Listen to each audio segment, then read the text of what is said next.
السلام علیکم ګرانو دوستانو. نن به زه تاسو ته دغه T10 لیګ کې د حضرت الله زازي دوی ټیم لوبه چې کومه نن ترسره کیدونکې ده، دغه لوبه تاسو څنګه لایف کتلی سئ او په څو بجو باندې دغه لوبه شروع کیږي. غواړم دغه مهم معلومات در سره شریک کړم، نو ویډیو تر اخره پورې وګورئ، په هر څه به تاسو پوه سئ.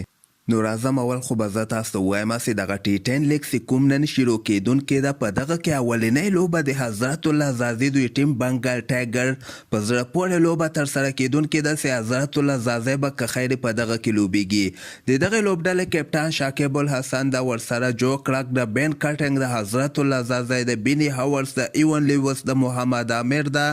کولن منرو د شریسان د هندوستان پخوانی لوبغاړی دی، یعنې ډېر ښه لوبغاړي ورسره لوبیږي. دغه بل ټیم هم ډیر زبردست ټیم ده چې دغوی سره کرن پولارډ کپټان ده، اعظم خان ده،